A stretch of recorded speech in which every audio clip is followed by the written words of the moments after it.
The town of Briar Hollow no longer showed up on most maps.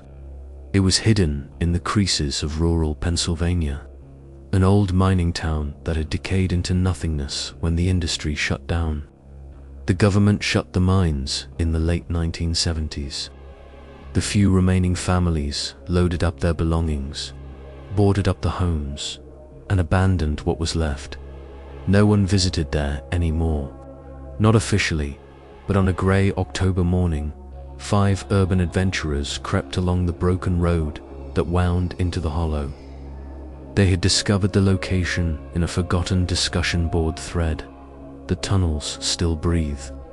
The warning had said, but they're not empty. The air was off even before they crossed the weathered "No Trespassing" sign. It was metallic, bitter like rust and something else. Ilias Holt, 27, aspiring filmmaker and adventurer, aimed his camera at the crumpled billboard at the town entrance. Camera, handheld static. Wind hisses in trees. Briar Hollow. Population 2,450. He read from it aloud. Guess not anymore. Their boots stepped on crunchy dead leaves as they entered the quiet town. Shattered windows, fallen roofs, hanging mailboxes like broken jaws. No sound but wind and the faint, rhythmic creaking of something hidden. I didn't think in terms of curses. That's what still gets me sick. I walked in thinking that it was going to be some weekend fling. Another haunted town. Video to give my channel hits. We pulled up by where the general store used to be. I snapped a photo of the sign remaining, half entombed by ivy. Jamie used to tease about how horror films begin like this. 5 morons, deserted town, storm on the horizon. But Briar Hollow wasn't deserted. Not quite when we first heard the noise. It was distant, a hollow smack, as if someone had dropped something heavy deep in the earth. It repeated, closer, thud, thud. We didn't say a word. We just turned our heads the same as animals do. When they sense that something is looking at them, the explorers moved inside the biggest building remaining, a short, squat brick building, with blackened windows and a rusty sign that said, Administration. The ground was cracked concrete. Old rotary phones were smashed across the desks. Thick black mold crawled up the walls like veins. They split up one by one. Elias edged toward the stairs leading down into the basement. His camera blinked. Camera, static. Audio spike, low, droning noise.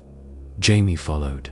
Mason stayed behind at the door, chewing on a cigarette filter nervously. Something scraped beneath them. I told them it was stupid to go down there, but they laughed. Come on, Eli. It's just pipes settling. It's an old building. I followed anyway. The stairs creaked. Each step sounded like it had a pulse. The deeper we descended, the thicker the air was. It wasn't stale, it was damp. Like sucking air through a sponge filled with stale blood. My flashlight played across something on the wall. Scratch marks. Deep, irregular gouges in the concrete. Pulling downwards, someone had attempted to escape. No, something had.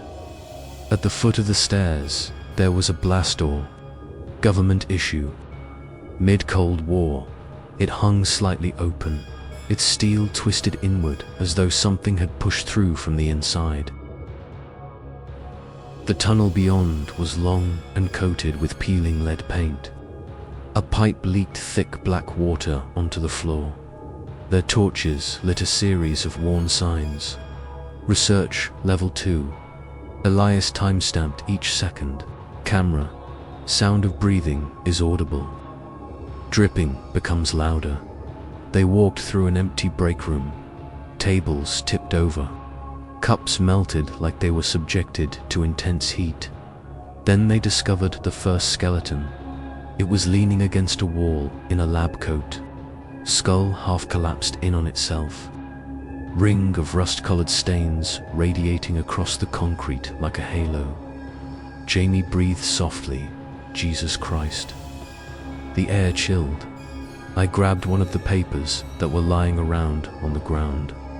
It was wet and had a strong smell of mold. The pages were filled with censored reports.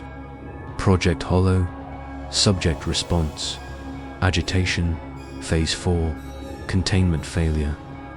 It made me feel uncomfortable even to be holding it. Like the paper itself hummed.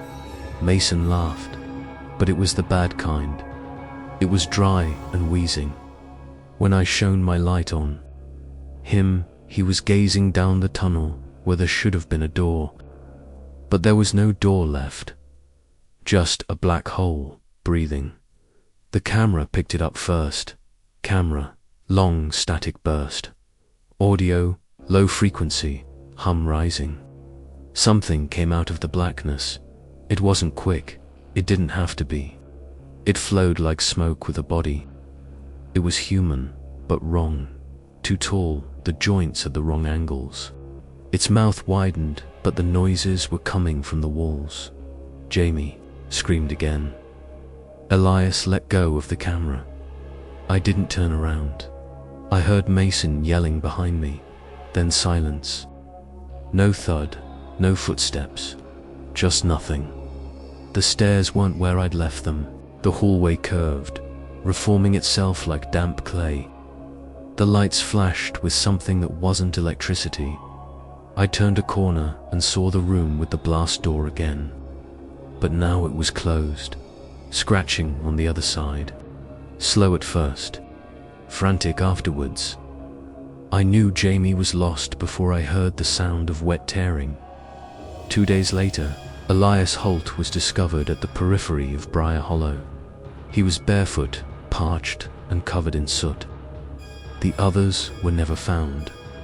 The footage pulled from his camera had precisely 47 minutes of usable footage.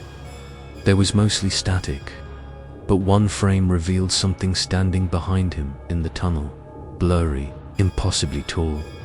The site was sealed by the authorities within hours.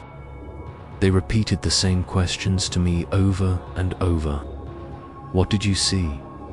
I didn't have words. Not in any language I speak. It doesn't walk, it doesn't breathe. It waits, and it's still there down below. Briar Hollow is still cordoned off. The abandoned mine and research tunnels are now officially labeled as having structural instability and presence of toxic gas. But the townsfolk still listen at night. Thud, thud, thud that the earth breathes, and the tunnels wait.